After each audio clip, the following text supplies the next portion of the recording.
입틀막법. 요즘 이 단어가 계속 나옵니다. 정부가 국민의 입을 막으려고 한다. 댓글도 마음대로 못 쓰게 된다. 온라인에서 정부를 비판하면 처벌받는 세상이 온다. 이런 말들이 빠르게 퍼지고 있습니다. 그런데 여기서 우리는 먼저 한 가지를 물어봐야 합니다. 정말 이 법은 평범한 국민의 입을 막기 위한 법일까요? 아니면 거짓말을 반복해서 퍼뜨리고 그 거짓말로 사람을 망가뜨리고 조회수와 돈을 벌어온 사람들에게 책임을 묻기 위한 법일까요? 2026년 7월 7일 개정정보통신망법이 시행됐습니다. 야당은 이 법을 온라인 입틀막법이라고 부릅니다. 통제와 검열의 시작이라고 말합니다. 반대로 여당은 공론장과 피해자를 지키기 위한 최소한의 방어벽이라고 말합니다. 한쪽은 국민의 입을 막는 법이라고 하고 다른 한쪽은 허위정보 피해자를 지키는 법이라고 합니다. 그런데 정치권의 말만 듣고 판단하면 우리는 또다시 누군가가 만들어 놓은 프레임 안으로 들어가게 됩니다. 그래서 오늘은 이름이 아니라 구조를 보겠습니다. 이 법이 정말 누구를 겨누는지, 누가 이 법을 두려워하는지, 그리고 그동안 허위정보와 과잉보도로 누가 피해를 입었는지 상식적인 선에서 하나씩 짚어보겠습니다. 먼저 법의 핵심부터 보겠습니다. 이번 개정정보통신망법은 단순히 마음에 들지 않는 의견을 처벌하겠다는 법이 아닙니다. 정부 설명과 보도 내용을 보면 일반적인 의견 표명이나 정치적 주장 자체는 규제 대상이 아니라고 되어 있습니다. 카카오톡 같은 개인 사이의 폐쇄적인 사적 대화도 규제 대상에서 제외된다고 설명됩니다. 핵심은 공개된 온라인 공간에서 법원 판결로 불법 또는 허위 조작 정보로 확정된 내용을 반복해서 유통하고 그것으로 광고나 후원 수익을 얻는 일정 규모 이상의 정보 게재자입니다. 물론 여기에도 우려는 있습니다. 허위 정보의 기준이 모호해지면 표현의 자유가 위축될 수 있습니다. 플랫폼이 책임을 피하려고 애매한 게시물까지 지워버리는 과잉 삭제가 생길 수도 있습니다. 그러니 이 법은 반드시 투명하게 운영되어야 하고 권력 비판을 막는 도구가 되지 못하도록 감시해야 합니다. 이건 당연한 이야기입니다. 하지만 여기서 중요한 질문이 하나 더 있습니다. 표현의 자유라는 이름으로 거짓말로 사람을 망가뜨리고 돈을 버는 행위까지 보호해야 합니까? 우리는 이미 비슷한 장면을 여러 번 봤습니다. 조국 사태를 떠올려 보십시오.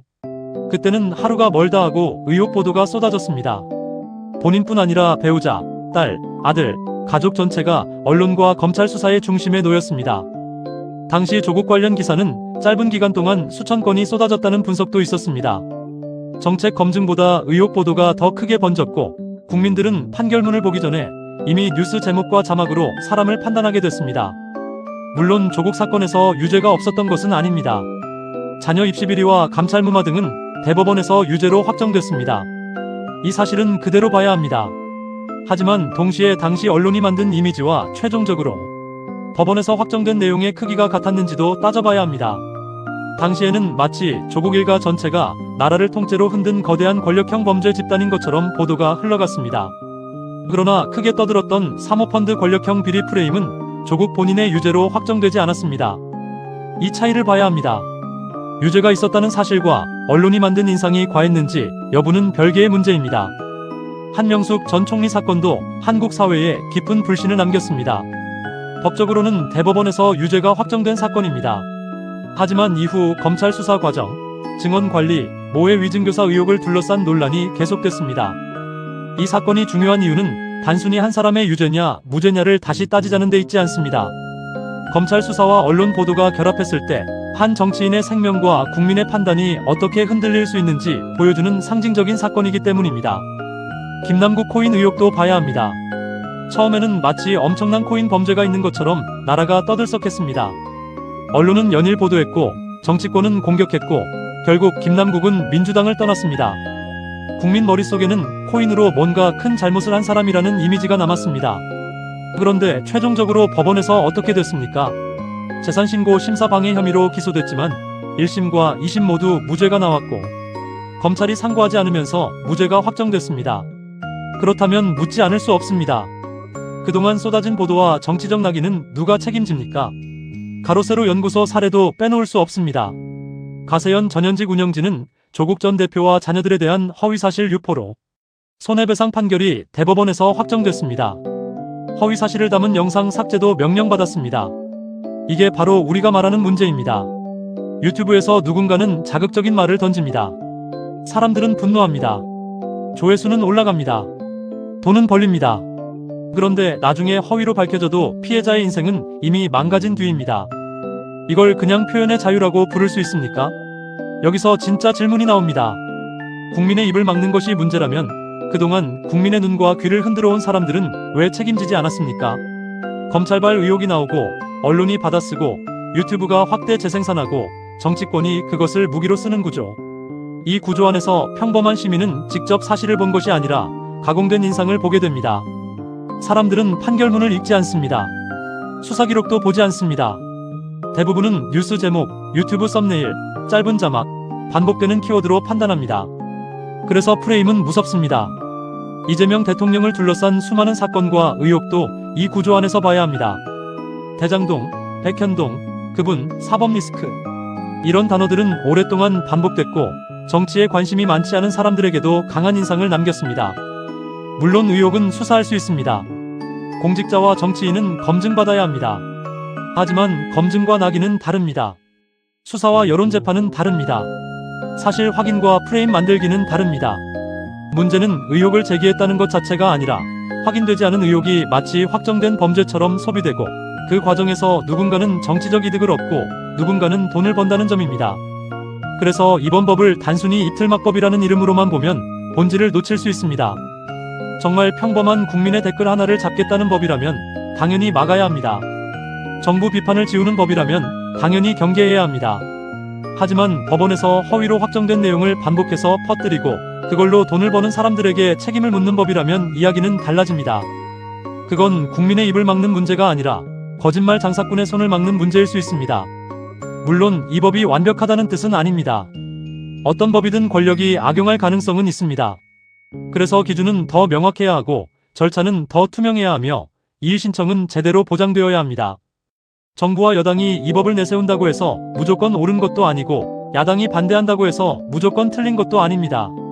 우리가 봐야 할 것은 정치권의 목소리 크기가 아니라 법이 실제로 누구에게 적용되고 어떤 피해를 막는지입니다. 상식적으로 생각해 봅시다. 평범한 국민이 자기 생각을 말하는 것이 문제입니까? 아니면 허위로 확인된 내용을 계속 반복해서 퍼뜨리고 사람을 공격하고 그걸로 돈을 버는 구조가 문제입니까? 정부를 비판하는 시민이 문제입니까? 아니면 거짓 정보를 무기처럼 사용해 국민 판단을 흔드는 사람들이 문제입니까? 국민의 입을 막는 것이 문제라면 국민의 눈과 귀를 오염시킨 사람들도 함께 봐야 합니다. 이 법을 어렵게 생각할 필요 없습니다.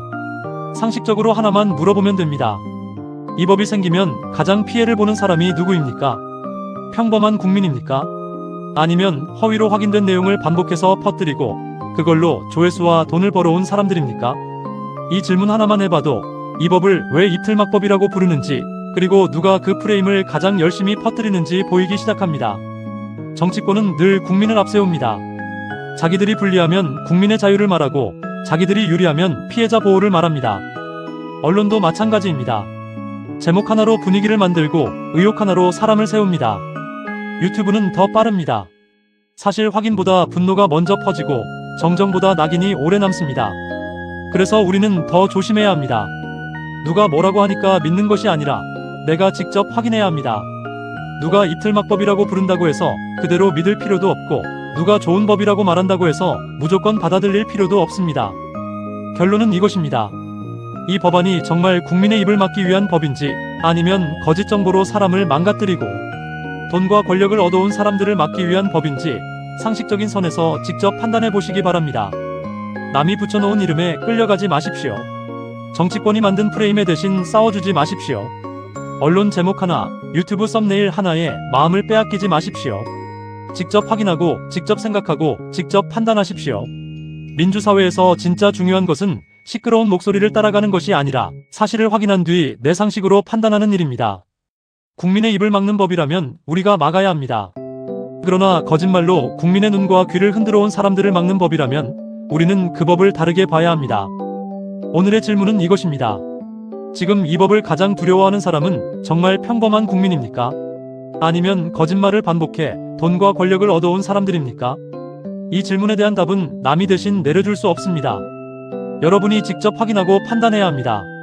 오늘의 눈은 피해자와 약자를 지지합니다.